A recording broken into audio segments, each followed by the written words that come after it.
Градот Делакро е последната станица на општината Сент Бернард во Луизијана, пред да започне Мексиканскиот залив. Ворен Гидро тука лови морски ракови веќе 30 години. Иако Делакро има прекар крај на светот, Гидро се надева дека излеаната нафта нема да стави крај на неговиот бизнис. Се досега беше добра година, само што требаше да започне доброто време. Сега не знам што ќе се случи, дали ќе останеме без работа. Гидро го полни чамецот со гориво, за да појде и да провери докаде е стигната излеаната нафта и во каква состојба се неговите стапици за ракови. Се надевам да ги најдам како што ги оставив. Ако има нафта во нив, нема да се употребливи.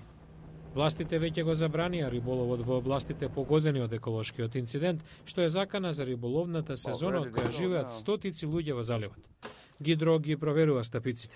Првата нема знаци на нафта, само кал од бурите. Обично би ја оставил во вода за да улови повеќе ракови, но поради инцидентот смета дека е побезбедно сите да ги земе со себе.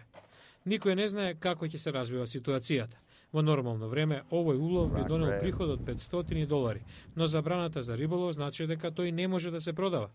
Ворен Джуниор е син на Гидро и исто така риболовец. Тој бил сведок на штетата од ураганот Катрина во 2005, но се плаши дека ова од загадувањето ќе има многу посериозни последици. Гидро нема друг избор. Вели ќе почека додека трае процесот на чистење на нафтата, па потоа повторно ќе ги фрли стапиците во вода.